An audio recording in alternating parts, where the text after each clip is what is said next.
Mainit na sinalubong si WBO Super Bantamweight Champion Ana the Hurricane Hulaton sa kanyang unang pagdalaw sa Pilipinas. At kung sakasakali, handa rin daw siyang sumabak sa showbiz, gaya ni pambasang kamao Manny Pacquiao. Saksi si Julio Segovia. Tagumpay ang pasalubong ng Filipino-American boxer na si Ana the Hurricane Hulaton sa kauna-una niyang pagtapak sa Pilipinas.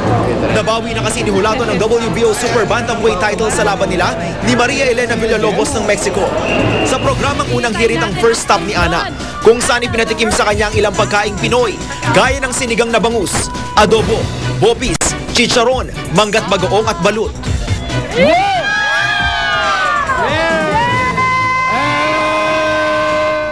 Pagkatapos, humarap si Ana sa press conference sa GMA Network, kung saan personal siyang sinalubong ni GMA Chairman, President at CEO Attorney Felipe Gozon. Significant itong kay Ana dahil itong kauna-unahang female na Pilipino na nagtagumpay sa larangan ng boxing. Tayo dito sa GMA, binibigyan natin ng full support yung mga Pilipino na nagbibigay ng karangalan sa atin.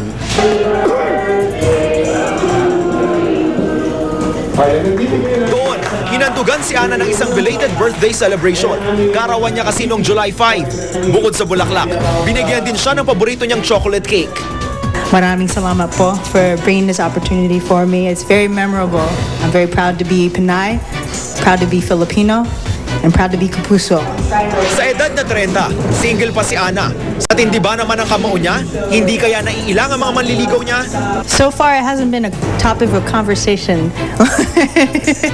I just feel very lucky. A lot of my counterparts say they've been all athletes. A lot of my friends are in the NBA, so we're able to express a lot of the same things together. Tinanong ko rin si Ana kung gusto niyang pumasok sa showbiz, gaya ni pambansang kamao Manny Pacquiao. Now, if the opportunity presents, I would love to do that. Bilang pasasalamat, isang boxing glove naman ang bigay ni Ana kay Attorney Gozon. Biniro pa ng GMA executive ang 3-time world champion. Our newly inaugurated president has agreed to see you. And I reminded Ana, in case she still did not know it, that our president is a very eligible bachelor. Looking for an eligible bachelorette. Matapos ang press con, sa palasyo nagpunta si Ana para mag-courtesy call kay Pangulong Aquino. Ako si Julio Segovia, ang inyong saksi.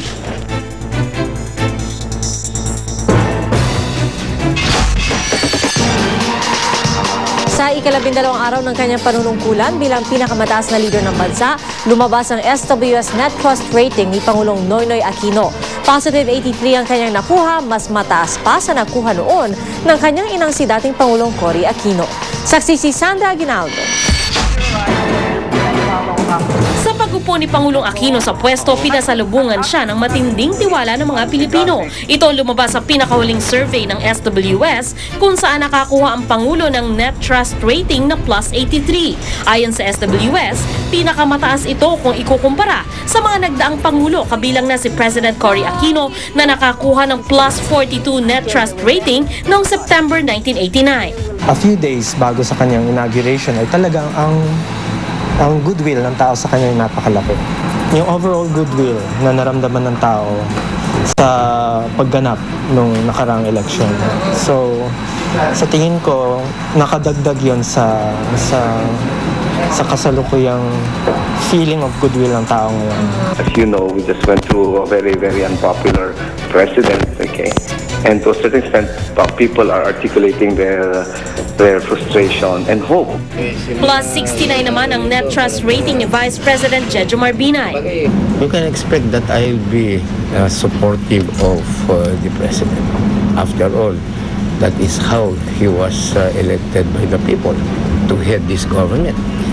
Ginawa ang survey noong June 25 hanggang 28 bago pa man ang inaugurasyon ni Aquino at Binay. Dahil wala pa naman daw nagagawa si Aquino bilang presidente noong mga panahong yon, tinanong nila ang 1,200 adults kung gaano kalaki o kaliit ang tiwala nila kay Aquino.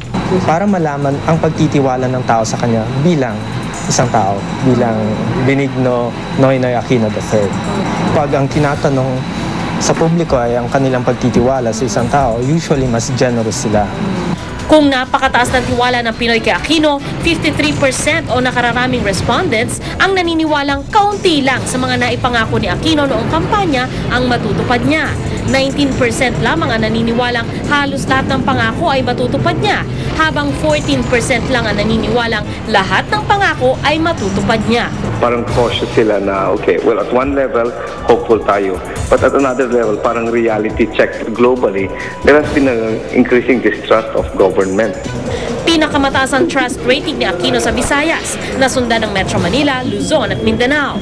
Pinakamataas ang tiwala sa kanya ng mga Class A, B at C o yung mga nakaluluwag sa buhay. Bahagya namang mas mababa ang rating ni Aquino sa Class D at E. With 83% trust rating, sino ba naman hindi ma-elate po doon? Pero lalo na nagiging impetus sa amin to na lalo pagbutihin ang aming trabaho at para ma-maintain yun. Pero ngayon pala, may babala na si Aquino sa mga problemang ipinamana raw ng nakaraang administrasyon. I asked various departments to find out the state of the nation. And they have been giving me bits and pieces of it because the deadline expires in 2 days.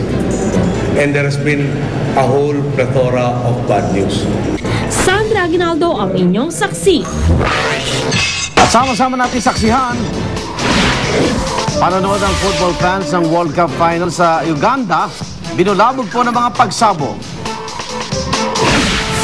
At matapos mahula ang mananalo ang Spain, psychic octopus ng Germany na si Paul, binigyan din ng Mala World Cup trophy. Balitang atin ng nag-iisang Liga ng Katotohanan. Sama-sama natin pagiging saksi.